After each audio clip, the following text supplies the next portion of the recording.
আচ্ছা, এই জাতীয় আরো কিছু ভুল ধারণা আমাদের সমাজে প্রচলিত আছে সাপের কামড় নিয়ে, সাপ নিয়ে। আপনি যদি ওই বিষয়গুলো সম্পর্কে বলেন, চিকিৎসা থেকে শুরু করে কোন বিষয়গুলো আসলে আপনারা দেখছেন যে মানুষ খুব বেশি বিভ্রান্ত এই বিষয়গুলো নিয়ে? না, অনেক রকম মিথ চালু আছে সাপের।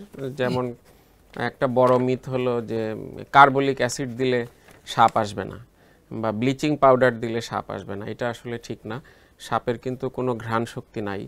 সো সাপ যে কার্বলিক অ্যাসিড দিলে আপনার ব্লিচিং পাউডার দিলে সাপ আসবে না, এটা সম্পূর্ণ অবৈজ্ঞানিক।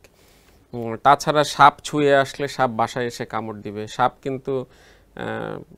সাপের কিন্তু ঘ্রাণেন্দ্রিয় নাই, শ্রবণেন্দ্রিয় নাই, সে শুনতেও পাচ্ছে না কিছু। সে কিন্তু সাউন্ড ওয়েভের মাধ্যমে চলাফেরা করে। আচ্ছা।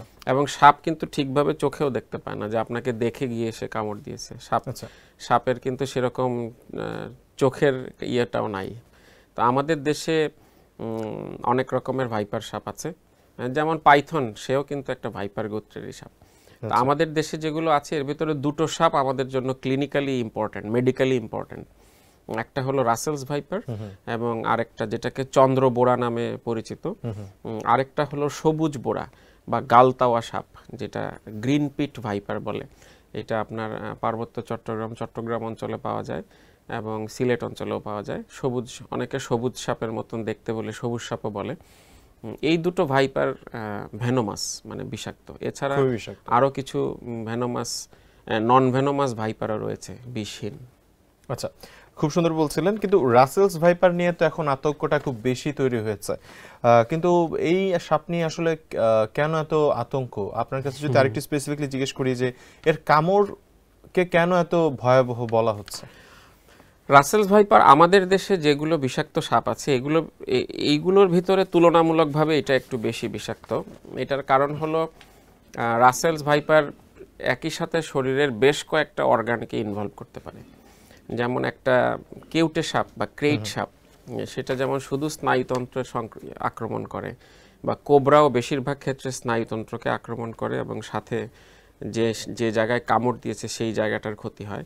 কিন্তু রাসেল ভাইপারের ক্ষেত্রে অনেক রকম ইফেক্ট হয়। এটার প্রথম খারাপ ইফেক্ট হলো এটা রক্তকে পাতলা করে ফেলে বা রক্তক্ষরণ হওয়ার প্রবণতা দেখা দেয়। তো শরীরের বিভিন্ন জায়গা থেকে রক্তক্ষরণ হলে এটা নিয়ন্ত্রণ করা খুব কঠিন। এটার সাথে সাথে সে স্নায়ুতন্ত্রেরও ক্ষতিগ্রস্ত করে। সে যেখানে কামড় দিয়েছে সেখানকার লোকাল মাংস টিস্যু সেটাকে ড্যামেজ করে, কিডনিকে ড্যামেজ করে। স্নায়ুতন্ত্রের আক্রান্ত হওয়ার কারণে ফুসফুসেরও ড্যামেজ হয়। তো সব মিলিয়ে যেহেতু এটা অনেকগুলো অর্গান সিস্টেমকে আক্রমণ করে, এই জন্য এটার মর্টালিটিটাও একটু বেশি, মৃত্যুর হারও বেশি, এবং এটার বিস্তৃতিটা বা ব্যাপকতাটাও একটু বেশি। আচ্ছা, সেক্ষেত্রে যে আমরা যখন কেউ যখন আর কি সাপের কামড়ে আক্রান্ত হচ্ছেন, মানুষের ভিতরে একটা স্বাভাবিকভাবে প্রশ্ন থাকে যে আমরা কত সময়ের ভিতরে আসলে চিকিৎসা নিব, কতটুকু সময়? এটার কি কোনো নির্দিষ্ট সময় আছে? এটা সময়টা বলা খুব মুশকিল। এটা আসলে এটার কারণ হলো এটা নির্ভর করে অনেকগুলো সার্কামস্টেন্সের উপরে। যে সাপ কামড় দিয়েছে সে কোথায় কামড় দিয়েছে। পায়ে কামড় দিলে একরকম, ঘাড়ে কামড় দিলে একরকম।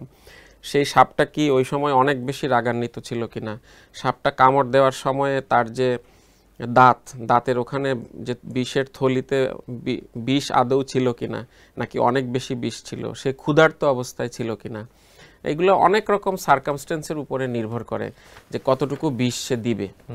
তো এটা যেহেতু গেস করা খুব কঠিন, এর জন্য সুনির্দিষ্ট সময় বলাটাও কঠিন। আমরা সব সময় বলে থাকি যে অ্যাজ সুন অ্যাজ পসিবল, যত দ্রুত সম্ভব উনি নিকটস্থ চিকিৎসা কেন্দ্রে যাবেন। সাথে সাথে কি মৃত্যুর ঘটনা ঘটে থাকে? It's very rare. সাথে সাথে না, এরকম আমরা কখনো শুনিনি, বা আমি নিজে কখনো আমার এক্সপেরিয়েন্স হয়নি। আচ্ছা, খুব বেশি না, বাকি সবই বেশি। সব বিষাক্ত কামড়েও তো সবাই মারা যান না, সব বিষাক্ত একরকম না। যেমন যদি সবুজ বোরা, যেটা গ্রিন পিট ভাইপার, এটার যদি কামড় দেয়, এটা অলমোস্ট মারাই যায় না। এটাতে শুধু সাপোর্টিভ ট্রিটমেন্ট দিলেই রোগীরা ভালো হয়ে যায়।